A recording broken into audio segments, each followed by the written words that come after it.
Hello दोस्तों, स्वागत आहे तुमचं आपल्या नवीन व्हिडिओमध्ये। आज खूप महत्त्वाचा व्हिडिओ तुमच्यासाठी घेऊन आलेली आहे। रेशन कार्ड धारकांसाठी सध्याची सर्वात मोठी बातमी म्हणजे रेशन कार्ड ई-केवायसी। जर तुम्ही तुमच्या रेशन कार्ड मधील प्रत्येक सदस्याची ई-केवायसी पूर्ण केली नाही तर तुमचं रेशन बंद होऊ शकतं किंवा त्या सदस्याचं नाव रेशन कार्ड मधून कमी केलं जाऊ शकतं।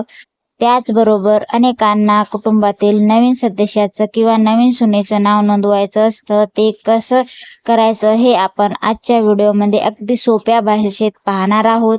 हा व्हिडिओ शेवटपर्यंत पहा। व्हिडिओ आवडल्यास लाईक, शेअर, सबस्क्राईब करायला विसरू नका। आधी पाहूया ई-केवायसी बद्दल। ई-केवायसी म्हणजे काय तर तुमच्या रेशन कार्ड वरील माहिती तुमच्या आधार कार्डशी जुळणे आवश्यक आहे। यासाठी तुम्हाला कुठेही ऑनलाईन फॉर्म भरण्याची गरज नाही। नंबर 2, तुम्हाला तुमच्या जवळच्या रेशन कार्ड दुकानात, स्वस्त धान्य दुकानात जावे लागेल। नंबर 3, तिथे असलेल्या ई-पॉस मशीनवर राशन कार्ड मधील प्रत्येक सदस्याला आपला अंगठा म्हणजे फिंगरप्रिंट लावावा लागेल। 4, अंगठा जुळला की तुमची ई-केवायसी यशस्वी होईल। कुटुंबातील सर्व सदस्यांनी तिथे जाऊन आपला अंगठा लावणे अनिवार्य आहे, तर त्याचं नाव रेशन कार्डसाठी पात्र राहील। आता वळूया दुसऱ्या महत्त्वाच्या प्रश्नाकडे, नवीन नाव कसं वाढवायचं? नंबर 1, कागदपत्रे। जर लहान मुलाचं नाव नोंदवायचं असेल तर त्याचं जन्म प्रमाणपत्र आणि आधार कार्ड आवश्यक आहे।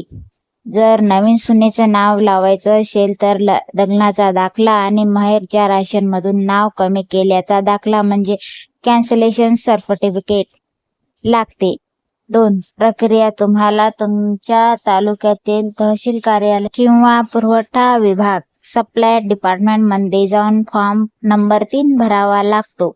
3, हा फॉर्म भरून सोबत वरील कागदपत्रे जोडली की काही दिवसात तुमच्या रेशन कार्ड वर नवीन नाव अपडेट होतं।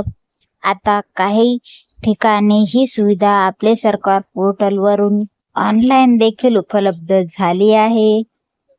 मित्रांनो, ही केवायसी करण्यासाठी शेवटची तारीख जवळ येत आहे, त्यामुळे लवकरात लवकर रेशन दुकानात जाऊन ही प्रक्रिया पूर्ण करा। जर एखाद्या सदस्याचा अंगठा जुळत नसेल तर आधार केंद्रावर जाऊन बायोमेट्रिक अपडेट करून घ्या। रेशन कार्ड मध्ये नाव वाढवण्यासाठी किंवा बदल करण्यासाठी सध्या कोणतीही फी घेतली जात नाही, त्यामुळे कोणालाही जास्तीचे पैसे देऊ नका। तर ही होती रेशन कार्ड बद्दलची महत्त्वाची माहिती। तुमची ई-केवायसी पूर्ण झाली आहे का किंवा नाव नोंदणीत काही अडचण येत आहे का हे कमेंट्स मध्ये मला नक्की सांगा।